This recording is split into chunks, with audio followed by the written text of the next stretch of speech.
जातिगत जनगणना को लेकर के जो हाई कोर्ट का फैसला है, आप लोग पहले से आपकी डिमांड रही है।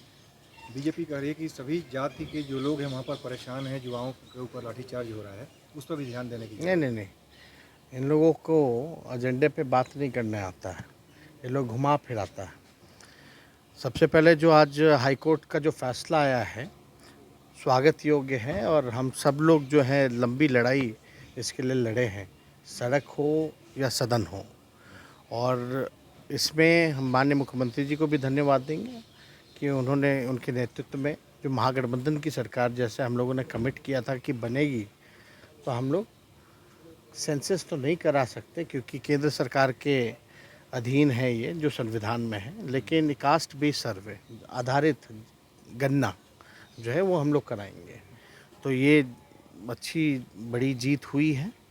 और लालू जी ने सबसे पहले ही यूपीए के समय से ही जो है मांग उन्होंने की थी, जब जाकर के हुआ भी था, फिर बाद में डेटा जो है करप्ट निकला। तो दोनों नेताओं को हम धन्यवाद देना चाहेंगे, नीतीश जी, लालू जी।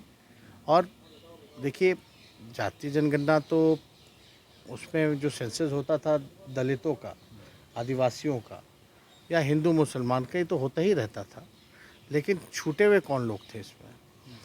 जो पिछड़े समाज के ईबीसी, ओबीसी और अपर कास्ट।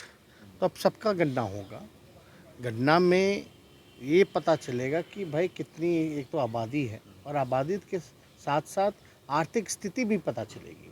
हम लोगों का मानना है कि हर जाति में गरीबी है, तो आखिर वो गरीब व्यक्ति कौन है?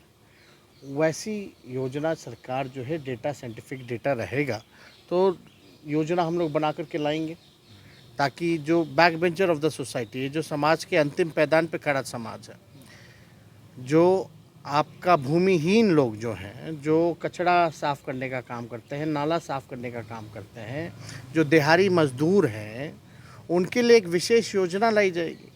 लेकिन उसके लिए पहले पता तो होना चाहिए कि कौन क्या है। तो इससे काफ़ी लाभ होगा लोगों को। और हमको लगता है कि हम लोगों के मांग के बाद अब कई जगह राहुल जी ने भी ऐलान कर ही रखा था कर्नाटका में कि वो भी कराएंगे। तो अब हमको लगता है कि ये माहौल भी बन रहा है। और जो पिछली इंडिया की जो बैठक हुई, इसमें जॉइंट स्टेटमेंट में भी आप देखिएगा तो उसमें सेंसस की मांग की गई है। अरे बीजेपी वाला लोग तो फंसा करके रखा था ये मामला। आप लोगों को पता है, नीतीश जी के नेतृत्व में हम लोग, हमारे ही मांग पे, उस समय विपक्ष के नेता थे, तो हम लोग प्रधानमंत्री जी से मिलने आए थे और प्रधानमंत्री जी ने मना कर दिया। उसके बाद कई बार जो है केंद्र मंत्रियों ने, राज्यसभा हो या लोकसभा हो, जब इस पे सवाल पूछा गया तो उन्होंने मना किया। तभी तो हम लोग अपने बलबूते पर करा रहे हैं। और मेरा यही 2 प्रस्ताव था उस समय। पहला प्रस्ताव कि प्रधानमंत्री जी से मिलिए, अगर वो कराना चाहते तो ठीक है, नहीं तो राज्य सरकार अपने खर्चे पर कराएगी। तो